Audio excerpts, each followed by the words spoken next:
এবার বিনু এলে বলবো। তুমি এখানে আর এসো না বিনু, তুমি এবার আমাদেরও ছুটি দাও। তোমার ডাকে আমরা যারা নিজেদের ঘর তোর আপনজন সব ছেড়ে জীবনকে বাজি রেখে এই ডিঙাভাসী গ্রামকে সারা পৃথিবীর চোখের সামনে তুলে ধরবো ভেবেছিলাম, তাদের আর কারু কাজ করার মন নেই, কারুর কাজ করার মন নেই বিনু। এখানে এখানে মানুষের চেয়ে সংস্কার বড়, শিক্ষার চেয়ে ধর্ম বড়। না বিনু, না, আমরা এখানে আর থাকবো না, কিছুতেই না, কিছুতেই না। চন্দন দাদা, তুমি যদি এমিতি কথা কইব তাহলে তাহলে আমি কেমিতি রইব এঠারে? বিনু দাদা পাই বাহার লোক, আমি শিল্পী কহিকি মানে শিল্পী কহিকি সম্মান করে। আমি যে ছবি তৈরি করেছ লোক মনে টঙ্কা দেয় করি কিনি ঘর সাজন্তি। এটি যে সম্ভব আমি কেবে ভাবিনি বিথলি। আমি তো শুধু নিজ পাই ঘরে তৈরি করে দিল। তোমাদের সব সমস্যা মিটে যাবে মঞ্জুরা। আমি জানি চন্দন দাদাও এখানেই থেকে যাবে। শুধু শুধু আমার মেয়েটার এই পরিণতি হলো, হে জগন্নাথ।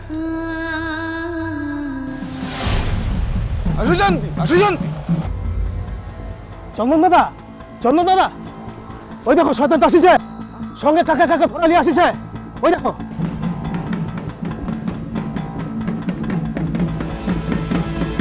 তাঙ্কর ধান্দা তো মিটে গেছে, আবার কেন? চন্দন দাদা, মোর মুন্ডর কিন্তু ঠিকও নাই।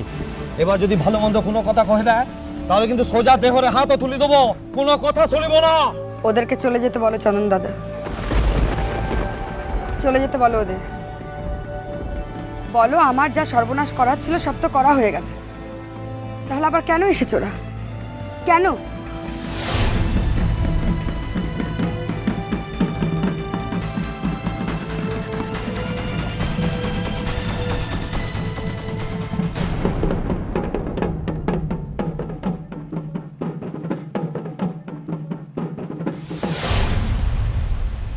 কাজুকু কুয়ারে লুচাকি রাখিছ?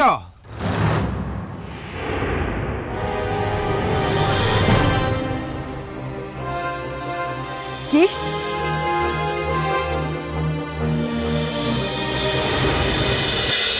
তার মানে মু যা কহিছু তার উত্তর দিও। কাজু কহিছু? আয় রাঘবে, আয়, আয় রাঘবে, শান্ত রহ, চুপ। কি মনে করছো কি তুমি? হ্যাঁ, কাজুকে কথা লুকিয়ে রেখেছো? হ্যাঁ, মজা করতে এসেছো এখানে? মজা? শুনে রাখো রঘুবীর, এই ডিঙাভাসী গ্রামটাই কিন্তু একটা দেশ নয়। তুমি যে সমস্ত কাজ করছো তার দাম তোমাকে দিতে হবে। বিনু এলে তোমার প্রত্যেকটা কাজের পাই পয়সার দাম তোমার থেকে উসুল করে ছাড়বে বলে দিলাম। এর থেকে তো আমার মেয়েটাকে মেরে ফেললে পারতে। আমার মেয়েটা বেঁচে থেকে প্রত্যেক দিন প্রত্যেক রাতে এই অপমান কি করে সহ্য করবে বলো তো? অপমান? হ্যাঁ, তেমনি যদি ভাবিও এমনি সমস্ত লোকঙ্কর আগাড়ি পট্টি বাজি দেব, তবে সমস্ত ভুল ভাবিছ। কি বলছো? কি বলছো তুমি? কি বলছো শুনে? কি তখন দেখা বলছো? মনে কহছি, মনে কহছি বুঝি পারি না?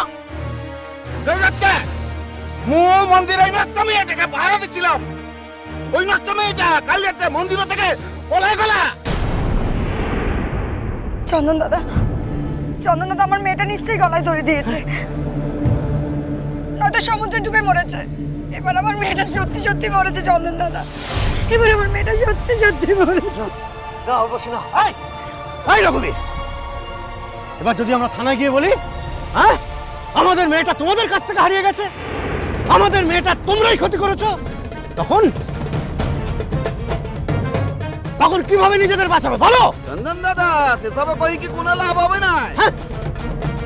শোনো, যদি মেয়েটাকে কোথাও লুকিয়ে রেখে থাকো তো বলো, এখনো সময় আছে। সেবিকা করার দিনে কোন নষ্ট মেয়ে যদি মন্দির থেকে পালিয়ে যায় তারা কোনো ভালো হবে জানিস কি?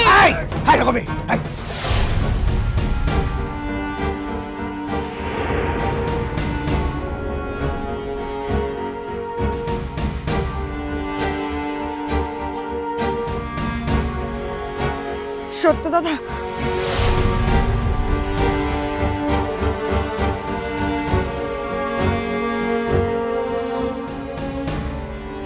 সত্য দাদা, সত্য দাদা, আমার আমার মেয়েটা নাকি পালিয়েছে। কিন্তু আমি জানি ও মরণের পথে বেছে নিয়েছে। আমার মেয়েটাকে তোমরা কেউ বাঁচাতে পারলে না। আমার মেয়েটা তো তোমাকে বাবুজি বলে ডাকতো, তুমি তোকে মেয়ে বলে ডাকতে, তবু আমার মেয়েটাকে বাঁচাতে পারলে না সত্য দাদা। চুপ উর্বশী দিদি। ये गायरे समন্ত को কইয়ে দিও সে জিও যদি এ গায়রে ফিরে আসিবে তাহলে সাং সাং মোকে খবর দেবে।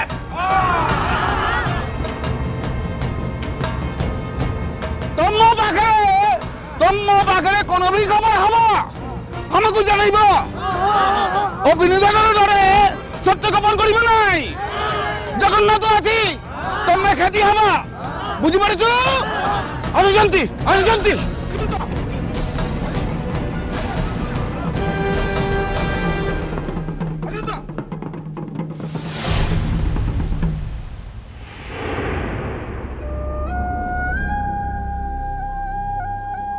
শোনা উর্বশী, সেবিকা পালিয়ে গিয়ে কখনো সংসারে থাকতে পারে না। ও যেখানেই যাক আমি ঠিক ওকে একদিন না একদিন খুঁজে বার করব। কেবে ভি একায়ে সে ফিরি পারিব না। তোমাদের সবাইকে বলছি, ও জিওটা এই গায়ে ঢুকলেই আমাকে জানাইব। হ্যাঁ, এই ডিও ভাসিকে বাবুর হাত থেকে বাঁচাইব, বুঝি পারিস?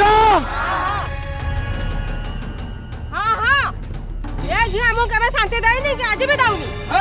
হে জগন্নাথ, পাপা করনি, এমানে বাবা করনি।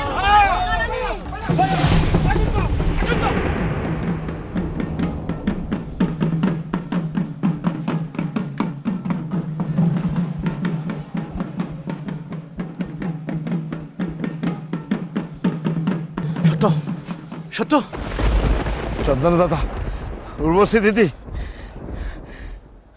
কাজু জীবিত ଅଛି মনে ନାହିଁ। সত্য দাদা, মোর ঝিওটা কুয়ারে আছে, কোথায় সে বলো না, কোথায় আছে? কৌছি কৌছি কোথায় রেখেছো তাকে বলো। কৌছি চন্দন দাদা, কৌছি। মন্দির থেকে বাহার করে একটা ট্রাকে তুলে দিয়েছি, আর জগন্নাথকে বলেছি, জগন্নাথ আমার ঝিওটা একা আছে, ওকে তুমি রক্ষা করো। দেখো সবার সত্য সবার। উর্বশী দিদি, উর্বশী দিদি, দেখো মেয়েটাই এই জীবনটাকে থেকে অন্য জীবনে যাওয়ার বাঁচার একটা সুযোগ তো পেল। হ্যাঁ দিদি, জগন্নাথকে ডাকো। গোটে দিন ওই কাজুর খবরও ঠিকই মিলিব। ও ভালো রব উর্বশী দিদি, ভালো রব। সত্য দাদা, এত বড় পৃথিবী ভেতরে আমার অতটুকু মেয়ে যে একেবারে একা হয়ে গেল। মো জানিনি মোর জিওটার কন হব, কোনোদিন তাকে খুঁজে পাবো কিনা। কিন্তু তুমি যে আজকে ওকে এত বড় অপমানের হাত থেকে বাঁচালে না, তার জন্য তোমার পায়ে শত কোটি প্রণাম সত্য দাদা। উর্বশী দিদি, উর্বশী দিদি, সব ঠিক হয়ে যায়।